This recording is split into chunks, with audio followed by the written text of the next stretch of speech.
सहस्रशीर्षं देवं विश्वाक्षं विश्वशंभुवं विश्वं नारायणं देवमक्षरं परमं पदं विश्वतः परमां नित्यं विश्वन्नारायणगुं हरिं विश्वमेवेदं पुरुषस्तद्विश्वमुपजीवति पतिं विश्वस्यात्मेश्वरगुं शाश्वतगुं शिवमच्युतं नारायणं महाज्ञेयं विश्वात्मानं परायणम्।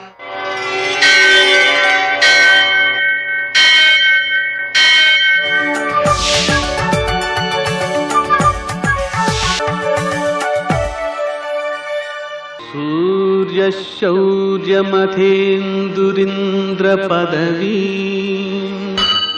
सन्मङ्गलं मङ्गलम्। नमस्ते भगवन् देवदत्तात्रेय जगत्प्रभो सर्वबाधा प्रशमनं कुरु शान्तिं प्रयच्छ मे। నేటి కాలమాన విశేషాలను గమనిద్దాం. స్వస్తి శ్రీ చాంద్రమాన దుర్ముఖనామ సంవత్సరం, దక్షిణాయనం, గ్రీష్మ ఋతువు, ఆషాఢమాసం, కృష్ణపక్షం, గురువారం.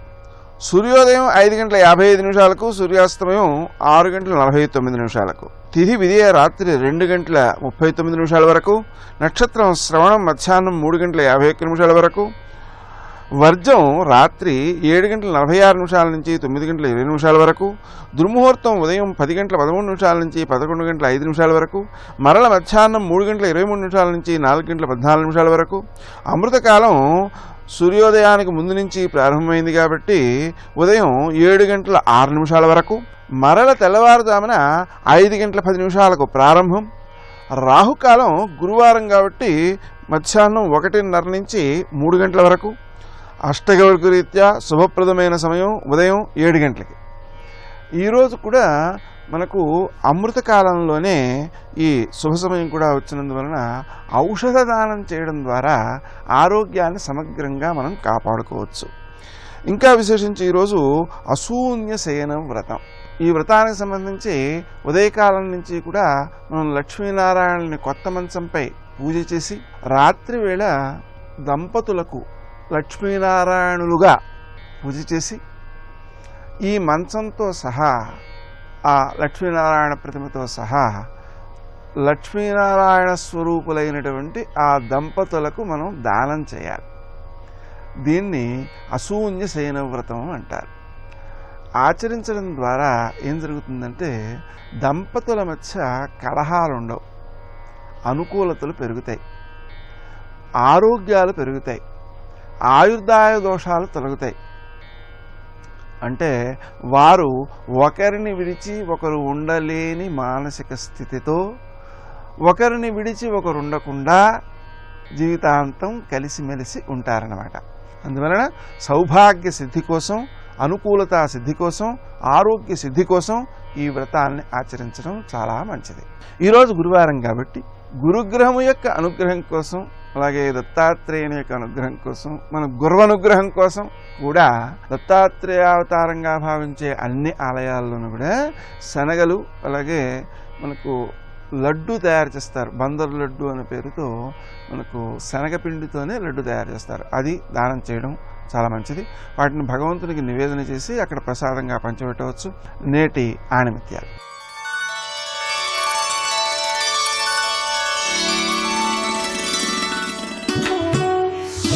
సంతోషాన్ని ఇచ్చేది ప్రశాంతమైన మనస్సు మాత్రమే.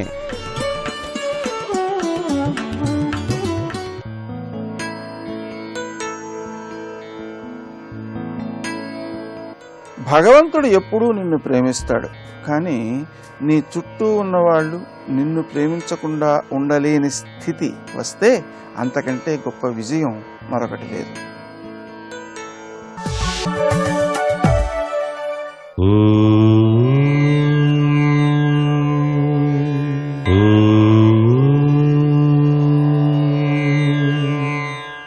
ఓం నమో నారాయణాయ. ఓం నమః శివాయ. శ్రీమాత్రే నమః. ఈరోజు గురువారం. గురు పరంపరాతత్వం చాలా విశిష్టంగా మనకు శాస్త్రాల్లో చెప్పారు.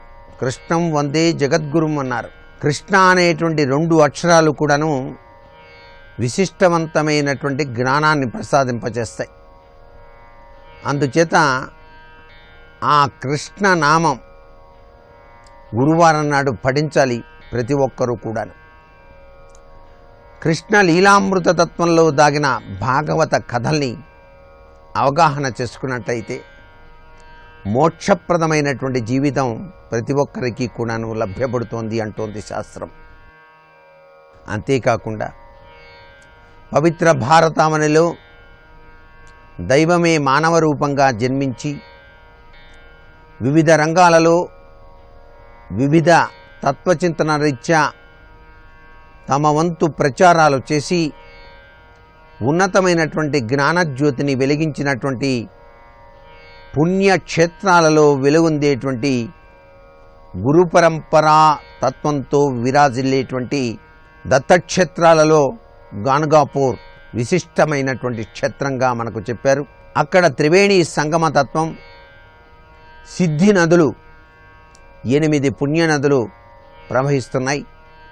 ఆ నదీమ తల్లులలో పవిత్రవంతమైనటువంటి స్నానాన్ని ఆచరించి ఔదంబర వృక్ష ప్రదక్షిణాలు నిర్వహించి దత్తస్వామిని అలా గనక ఆరాధన చేసినట్లయితే జీవన్ముక్తి లభ్యపడుతుంది అని చెప్పేసి శాస్త్రం.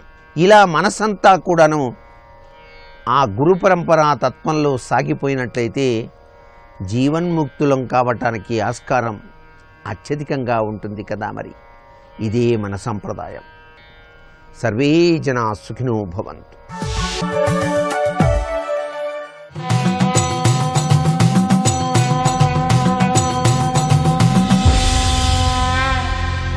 శతక సాహితీ సరస్వతికి నమస్కారం. చూడ్కి నీలో చూచి చూడంగవలవదే, వినికి నీ వినికిగా వినగవలదే, నిరిదాక కటమున్న గురి చేయవలవదే, నడువు నీ వెంబడి నడువవలదే, రుచులు నీ జిహ్వను రుచియింపవలవదే, చేత నీ చేయిగా చేయవలదే, తలపు నీలో నుండి తలపంగవలవదే, పలుకు నీ ముఖమందు పలుకవలదే, యంత్రధారి చేతి జంత్రమున్నటులా నీ వాడినట్లు దేహమాడవలదే, అట్లుగాన నీ మహాప్రసాదానూన సిద్ధి కేవలంబే చెన్నమల్లు. ఓ చెన్నబసవేశ్వర, ఓ చెన్నమల్లు స్వామి, చూడ్కి నీలో చూచి చూడంగవలవదే, వినికి నీ వినికిగా వినగవలదే. చూసేదంతా కూడా నీ స్వరూపంగా భావించాలి. చూచేటువంటి ఈ చూపు కూడా నీ యొక్క అనుగ్రహమే, నీవే అని భావించాలి. వినికి నీ వినికిగా వినగవలదే. ఏ శబ్దం విన్నా, ఎవరేది మాట్లాడినా, ఈ చెవుల ద్వారా ఏది వింటూ తెలుసుకుంటున్నా కూడా ఆ వినబడే శబ్దజాలం అంతా కూడా ఈ శివబ్రహ్మమే, శివశబ్ద పరబ్రహ్మముగా భావించాలి. ఆ శబ్దమంతా కూడా ఓంకార రూపుడువైన నీ స్వరూపముగా భావించాలి. నెరిదాక కటమున్న గురి చేయవలవదే, నడువు నీ వెంబడి నడువవలదే.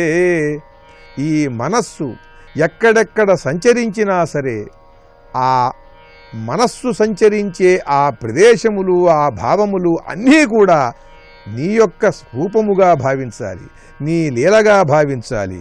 నడువు నీ వెంబడి నడువవలదే. ఏ ప్రేరణతో ఎక్కడికి వెళ్ళాలనిపించినా, ఎక్కడికి వెడుతున్నా కూడా అదంతా కూడా నీ అనుగ్రహముగా, నీవే నడిపిస్తున్నట్లుగా భావించాలి. రుచులు నీ జిహ్వను రుచియింపవలవదే, చేత నీ చేయిగా చేయవలదే. ఏ రుచులు ఆస్వాదిస్తున్నా కూడా అందులో నీ స్వరూపాన్ని దర్శించాలి. ఇది పరమేశ్వరుడు ఇచ్చిన అనుగ్రహం, ఈ ఫలం, ఈ ఆహారం అని ఏ రుచి ఆస్వాదిస్తున్నా అది భావనాపరంగా కానీ పదార్థ రూపంగా కానీ అందుకుని ఆస్వాదించే రుచి అంతా కూడా శివమయంగా భావించాలి. చేతని చేయిగా చేయవలదే. ఏ పని చేసినా సరే ఇదంతా కూడా పరమేశ్వరుడు చేయిస్తున్నాడు, అటువంటి బుద్ధి కలిగించాడు, అటువంటి ఆ కార్యోన్ముఖుణ్ణి చేస్తున్నాడు నన్ను. ఇదంతా శివుడి యొక్క అనుగ్రహం అని భావించాలి. తలపు నీలో నుండి తలపంగవలవదే. ఏ భావమైనా సరే నీ వైపుకే సాగాలి. ఆ సాగే భావం అంతా కూడా నీ నుండే సాగుతున్నది. నీవు నాలో నుండి ఇలా భావాన్ని కలిగిస్తున్నావు, నీ వైపుకు తీసుకుని వెడుతున్నావు అనేటువంటి భావన స్థిరముగా నిత్యము చెయ్యాలి. పలుకుని ముఖమందు పలుకవలదే. ఏ మాట మాట్లాడుతున్నా కూడా ఎదురుకుండా శివుడున్నాడు అని ఎవరితో మాట్లాడుతున్నా మాట్లాడేవారి ముఖసీమలో ఆ పరమేశ్వరుణ్ణి దర్శించగలగాలి. శివుడితో తాను సంభాషిస్తున్నట్టుగా భావించి వారితో మాట్లాడాలి. యంత్రధారి చేతి జంత్రమున్నటుల నీ వాడినట్లు దేహమాడవలదే. ఈ శరీరంలో ఏ కదలిక వచ్చినా సరే, చూడాలనిపించినా వినాలనిపించినా, చూస్తున్నా వింటున్నా తింటున్నా, ఏ విధమైనటువంటి భావజాలములో తాను ఉన్నా కూడా అదంతా కూడా నీ యొక్క లీలలో తానున్నట్లుగా భావించాలి. అట్లుగాని నీ మహాప్రసాదానూన సిద్ధి కేవలంబే చెన్నమల్లు. అలా చేస్తే తప్ప నీ దివ్యానుగ్రహం, మహానుగ్రహం అది ఊరికినే సాధ్యమవుతుందా స్వామి? అటువంటి ఆ అనుగ్రహ సిద్ధిని పొందటానికి ఇటువంటి దివ్య కార్యములన్నీ కూడా చేసే సద్గుణాలను నాకు ప్రసాదించు, స్థిరమైన భక్తిని ప్రసాదించు అంటూ పరమభక్తి పారవశ్యంతో పరమేశ్వరుణ్ణి ప్రస్తుతిస్తూ జీవసమాధి చెందబోతూ సోమనాథ మహాకవి చెప్పిన చెన్నమల్లు శేష పద్యాలలోని మరి ఒక పద్యం గురించి రేపు ఉదయం తెలుసుకుందాం. ఓం నమః శివాయ. మంగళరూపిణి హిమగిరిరాణి పరమ కళ్యాణి శ్రీ జగజ్జనని చెంగాళ పరమేశ్వరి దేవి పలుముల తల్లి మా కల్పవల్లి. మీరు బాగా జ్ఞాపకం పెట్టుకోండి నేను చెప్తున్న విషయం. మనుష్యుని యొక్క పునర్జన్మ మనుష్యుని చేతిలోనే ఉంటుంది. ఈశ్వరుడి జోక్యం తక్కువ. ఎందుచేత అంటే అంతిమ తీర్పు ఎవరిది? ఆఖరి ఊపిరిలో ఏం పట్టుకున్నావు? ఉత్తప్పుడు ఏం పట్టుకుంటే ఏం లేదు, ఆఖరి ఊపిరిలో భగవంతుడిని పట్టుకుంటాను. నీకు ఏది అలవాటో దాన్నే మనసు స్మరిస్తుంది. ఇప్పుడు ఆఖరి ఊపిరిలో భూమిని తలుచుకుంది, ఇంట్లో డబ్బు తలుచుకుంది, భార్యని తలుచుకుంది, బిడ్డల్ని తలుచుకుంది, బెంగపెట్టుకుంది, వెళ్ళిపోయింది. అలా వెళ్ళిపోతే ఆర్తచింత అంటారు. ఎవరి మీదో మమకారం పెట్టుకుంది, వాళ్ళు ఉండిపోయే వాళ్ళ శాశ్వతంగా. కాని వస్తువు ఇంకొకరిని ఎలా ఉద్ధరిస్తుంది? అందుకని తిరియక్ అవుతాడు. తిరియక్ అంటే భూమికి సమాంతరంగా ఉంటుంది వెన్నుపాం, ఇలా నిలువుగా పెరగది వెన్నుపాం. అంటే ఏదో కుక్కో నక్కో పిల్లో పందో ఏదో అవుతాడు. అంటే ఇక కర్మ చేసేటటువంటి అధికారం ఉండదు. శాస్త్రం చదువుకోవడం, గురువుగారి పాదాలు పట్టుకోవడం, తీర్థయాత్రలకు వెళ్ళడం, చంగాలమ్మ దర్శనం చేయడం, నరసింహస్వామి దర్శనం చేయడం, జొన్నవాడ వెళ్ళి కామాక్షి పరదేవత దర్శనం చేసుకోవడం, ఇలాంటివేమి ఉండవు. కుక్కకి పిల్లికి ఉంటుంది పాపం, అది అలా పడి ఉంటుంది అంతే. దాని కర్మ అది అనుభవిస్తుంది. షడూర్ములు అని ఉంటాయి: ఆకలి, దప్పిక, శోకము, మోహము, జరా, మరణము, ఈ 6 అనుభవిస్తుంది. తిరియక్ అంటారు. ఇప్పుడు ఎవరు దానికి జవాబుదారి? ఈశ్వరుడు ఒక్కటే అడుగుతాడు, నీ ఆఖరి ఊపిరిలో ఏమి స్మరించావు? ఆయన్ని బుకాయించలేంగా, ఆయనకి తెలియని విషయం కాదుగా. ఆయన ఇక్కడే అంతర్యామి, ఇక్కడే కూర్చుని అన్ని గుప్తంగా రాసుకుంటూ ఉంటాడు. చిత్రంగా కూర్చుని గుప్తంగా రాస్తాడు కాబట్టి చిత్రగుప్తుడని పేరు.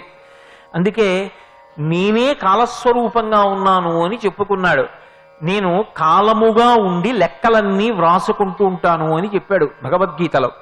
కాల కలయతామహం అన్నాడు. ఇప్పుడు భగవంతుడికి నువ్వు ఎలా అబద్ధం చెప్పగలవు? అయ్యా నేను ఫలానాది స్మరిస్తూ వెళ్ళిపోయాను అంటే నీకు దాని మీదేనా ప్రీతి?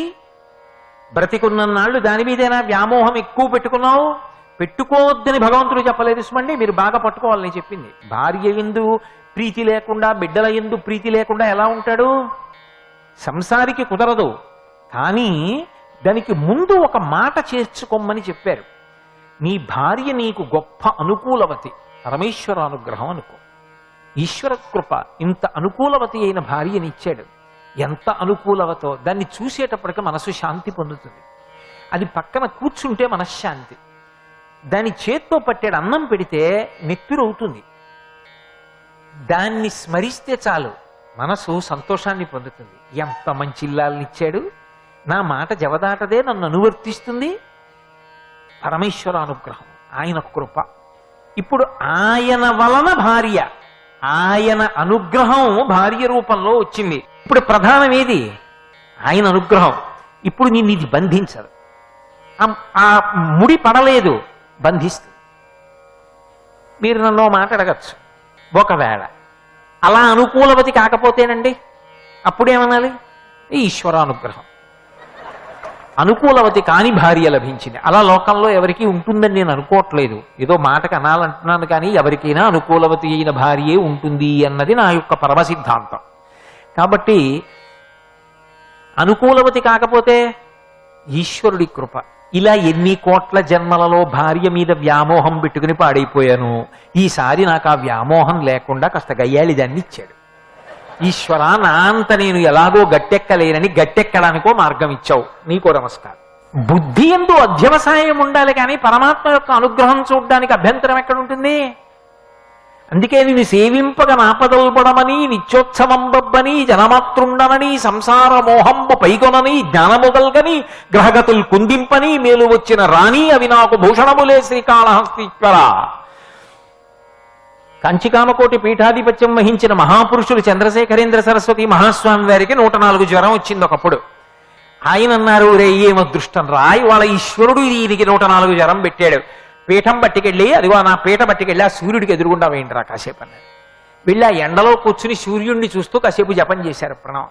ఎందుకండి అన్నారు, ఎలాగో పంచాగ్నిహోత్రం తపస్సు చేయలేను, 4 వైపులా అగ్నిహోత్రం పెట్టుకుని సూర్యుడిని చూస్తూ ఎలాగో చెయ్యను. కనీసం ఒంటి నిండా అంత వేడుంటే 4 పక్కల అగ్నిహోత్రం ఉన్నట్టే సూర్యుడిని ఒక్కడిని చూస్తూ కాసేపు జపం చేస్తే పంచాగ్నిహోత్రం మధ్యలో తపస్సు చేసిన ఫలితాన్ని వాళ్ళ ఈశ్వరుడు నాకు కట్టబెట్టేశాడు. ఎంత అదృష్టం రా, జ్వరం పేరు చెప్పింత అనుగ్రహం ఇచ్చాడు. నీకు ఒంట్లో బావుండి ఉపన్యాసాలు చెప్పినంత కాలం మంచిదే, నీ ఒంట్లో బావులేదు, బావులేకపోయినా ఉపన్యాసం చెప్పవలసి వస్తే నీ శరీరాన్ని మరిచిపోయి 2 గంటలు చెప్పగలిగావు. ఆ ఈశ్వరా, నన్ను గట్టెక్కించావు. అంటే ఇప్పుడు నా శరీరం బావులేకపోయినా నేను చెప్పగలుగుతున్నాను అంటే నీ మాట ఎత్తేటప్పటికి ఆ పరవశం మాత్రం అలాగే ఉంటుంది.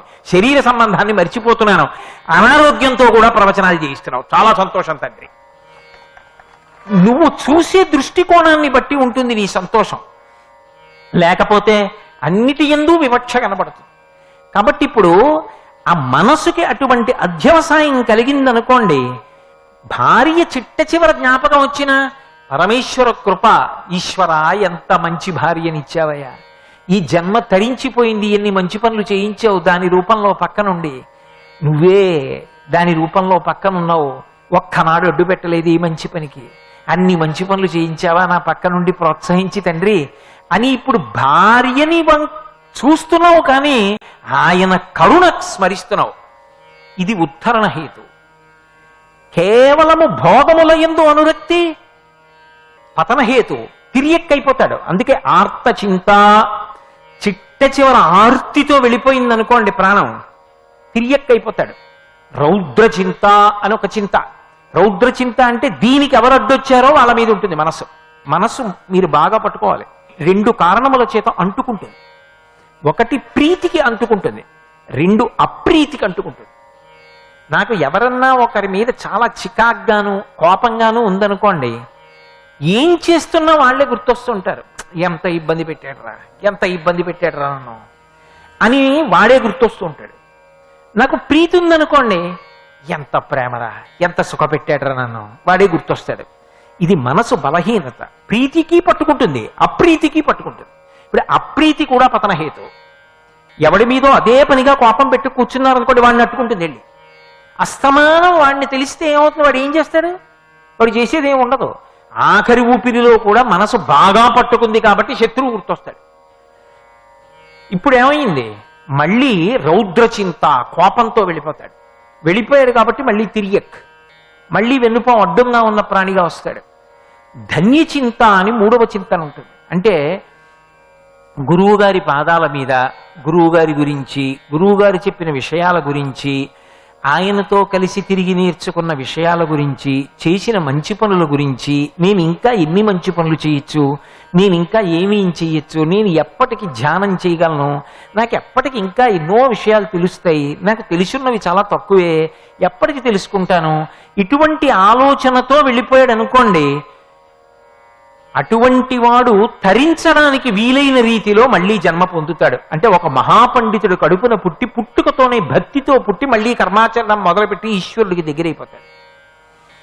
ఆఖరిది ఒకటి ఉంటుంది, శరీరం పడిపోతున్నా కూడా యోగము చేత శరీరము నేను కాదు అని తాను ఆత్మగా నిలబడి పడిపోతున్న శరీరాన్ని సాక్షిగా చూస్తుంటాడు.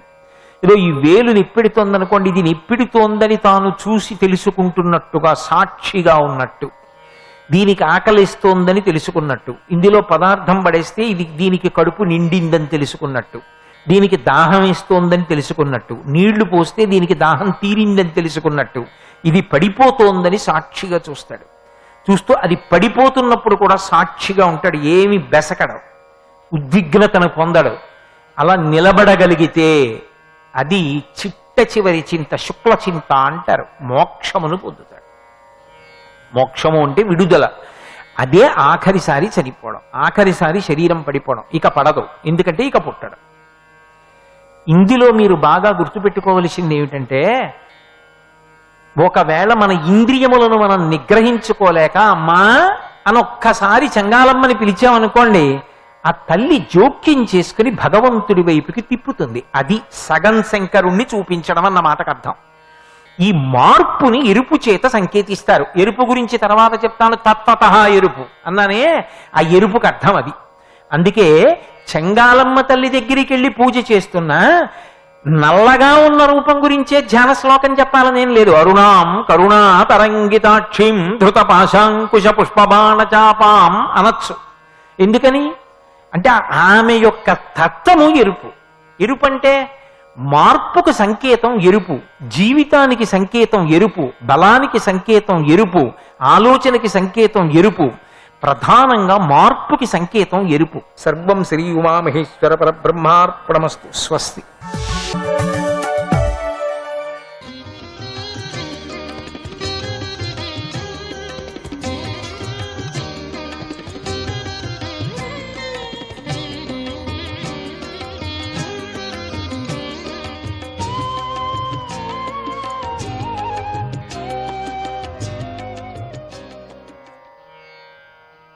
సంకర్షణాయ నమః. ధ్రువ మహారాజు తన పుణ్యపాపాలు రెండిటినీ క్షయం చేసుకోసాగాడు. రాజభోగాలను అనుభవించడం ద్వారా తన పుణ్యాన్ని, భోగాలను విడిచి యజ్ఞ యాగాదులను చేయడం ద్వారా తన పాపాన్ని కూడా క్షయం చేసుకున్నాడు. ఇలా ఆయన 36,000 సంవత్సరాలు భూమండలాన్ని ధర్మబద్ధంగా పరిపాలించాడు. ధర్మార్థ కామాలు మూడింటినీ సాధించాడు. ఇంద్రియాలను జయించిన ధ్రువుడు ధర్మార్థ కామాలనే పురుషార్థాలను సేవించి రాజ్యాన్ని పుత్రుడైన ఉత్కలుడికి అప్పగించాడు. మన్యమాన ఇదం విశ్వం మాయారచితమాత్మని అవిద్యారచిత స్వప్న గంధర్వనగరోపమం. మనకు కళ వచ్చినప్పుడు దానిలోని పదార్థాలన్నీ కూడా సత్యమే అన్నట్లుగా తోస్తాయి. కానీ ఆ కళ కేవలం మనస్సుతో కల్పించబడి ఆత్మ చైతన్యం వల్ల ప్రకాశిస్తుంది. మేఘాల గుంపును చూస్తుంటే అందులో ఏవేవో రూపాలు కనిపిస్తూ ఉంటాయి. ఆ రూపాలన్నీ కేవలం మనస్సు కల్పించుకున్నవే. మనస్సు కల్పించిన ఆ రూపాలను ప్రకాశించేటట్లు చేసేది ఆత్మ చైతన్యం. అదేవిధంగా ఈ జగత్తు కూడా వాస్తవానికి ఆత్మ చైతన్యమందు లేకపోయినా అజ్ఞానం చేత ఉన్నట్లుగా కనిపిస్తుంది. ఈ సత్యాన్ని ధ్రువుడు గ్రహించాడు. ఈ దేహము భార్య, పిల్లలు, మిత్రులు, బంధువులు, సైన్యము, సంపదలతో నిండిన కోశాగారము, అంతఃపురము, సుందరమైన ఉద్యానవనాలు, సముద్ర తీరం దాకా వ్యాపించిన మహా సామ్రాజ్యము అనే ఈ సర్వము అనిత్యమని, ఇవన్నీ ఏదో ఒకనాడు కాలం చేత మిలింగివేయబడతాయని తెలుసుకున్న ధ్రువుడు వైరాగ్యంతో తపస్సుకై బదరికాశ్రమానికి చేరుకున్నాడు. అక్కడ పవిత్రమైన నదీ జలాలలో స్నానం చేసి పరిశుద్ధమైన ఇంద్రియాలు మనస్సుతో యమ నియమాలతో ఆసనం కల్పించుకొని కూర్చున్నాడు. ప్రాణాయామంతో వాయువును బంధించాడు. మనస్సుతో ఇంద్రియాలను ప్రత్యాహారం చేశాడు. భగవంతుని యొక్క స్థూలమైన విరాట్ రూపాన్ని మనస్సులో ధారణ చేశాడు. ఆ రూపాన్ని ఏకాగ్రంగా ధ్యానించాడు. ధ్యాతాధ్యేయమనే భేదానికి అతీతమైన నిర్వికల్ప సమాధిని పొందాడు. తరువాత ఆ రూపాన్ని కూడా విడిచిపెట్టేశాడు. ధ్రువుడు శ్రీహరిపై అఖండమైన భక్తి కలిగి ఉన్నాడు. ఆ కారణంతో ఆయన కళ్ల నుండి ఆనంద బాష్పాలు స్రవిస్తుండగా ఆయన అనేకసార్లు పరవశుడైపోసాగాడు. ఆయన హృదయం విశేషంగా భక్తిభావంతో ద్రవించిపోసాగింది. ఆయన అవయవాలన్నీ గౌరుపాటు చెందాయి. అప్పుడు శరీరాభిమానాన్ని విడిచిపెట్టిన ఆయనకు నేను ధ్రువుడిని అనేటువంటి స్మరణ కూడా నశించిపోయింది. అప్పుడు ఆకాశం నుండి దిగుతున్న ఒక గొప్ప విమానం ధ్రువుడికి కనిపించింది. అది ఉదయించిన పూర్ణ చంద్రునిలాగా 10 దిక్కులను ప్రకాశింపచేయసాగింది. ధ్రువుడికి ఆ విమానంతో పాటు 2 గొప్ప దేవతామూర్తులు కనిపించారు. వారు 4 చేతులు కలిగి ఉన్నారు. నీలవర్ణంతో శోభిస్తున్నారు. గదను ధరించి ఉన్నారు. వారి కన్నులు పద్మంలా ఎర్రగా ప్రకాశిస్తున్నాయి. వారు మంచి వస్త్రాలను, కిరీటాన్ని, హారాలను, భుజకీర్తులను, అందమైన కుండలాలను ధరించి ఉన్నారు. వారిద్దరూ పవిత్రమైన కీర్తిగల శ్రీహరి అనుచరులని ధ్రువుడు గుర్తించాడు. హరిసేవకులలో ముఖ్యులైన వారిని చూసి వెంటనే తటాలను లేచి నిలబడ్డాడు. వారిని చూసిన కంగారులో అతిథులను పూజించటాన్ని కూడా మరిచిపోయాడు. కేవలం శ్రీహరి నామాన్ని మాత్రమే కీర్తిస్తూ చేతులు జోడించి వారికి నమస్కారం చేశాడు. ధ్రువుడి మనస్సు శ్రీకృష్ణుడి పాదాలయందే దృఢంగా నిలిచిపోయింది. ఆయన చేతులు జోడించి వినయంగా తల వంచి నిలబడ్డాడు. అప్పుడు ధ్రువుణ్ణి చూసి శ్రీహరి ముఖ్య అనుచరులైన సునందానందులు చిరునవ్వు నవ్వుతూ ఆయనతో ఇలా అన్నారు: ఓ రాజా, మా మాటను శ్రద్ధగా విను. నువ్వు 5 ఏళ్ల వయస్సులో ఉన్నప్పుడే తపస్సు చేసి శ్రీహరిని సంతోషపెట్టావు. మేము సకల జగత్తుకు తండ్రి అయిన ఆ శ్రీహరి యొక్క అనుచరులం. మేము నిన్ను భగవంతుడైన శ్రీహరి యొక్క ధామానికి, పరమపదానికి తీసుకువెళ్ళటానికై ఇక్కడికి వచ్చాం. విష్ణుధామాన్ని పొందటం చాలా కష్టం, కానీ నువ్వు దాన్ని జయించావు. తపస్సుతో సంపాదించావు. సప్తర్షులు కూడా దానిని చేరుకోలేక దూరం నుండి చూస్తూ ఉంటారు. ఆ విష్ణుధామం చుట్టూ సూర్యచంద్రాది గ్రహాలు, నక్షత్రాలు, తారకలు మొదలైనవి ప్రదక్షిణంగా తిరుగుతూ ఉంటాయి. దానిని నువ్వు ఇప్పుడు అధిష్ఠించు.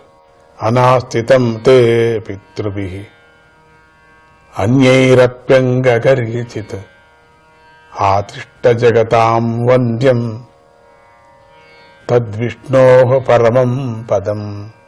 ఓ ధ్రువ, ఇంతకు మునుపు దీనిని నీ తండ్రి కాని, తాతలు కాని, ఇతరులు కాని ఎవరూ పొందలేదు. వేదాలలో ప్రసిద్ధమైన అతి గొప్పదైన శ్రీహరి ధామాన్ని నువ్వు అధిష్ఠించు. ఓ ఆయుష్మంతుడా, పవిత్రమైన కీర్తిగల వారిలో గొప్పవాడైన శ్రీహరి ఈ గొప్ప విమానాన్ని నీకోసం పంపించాడు.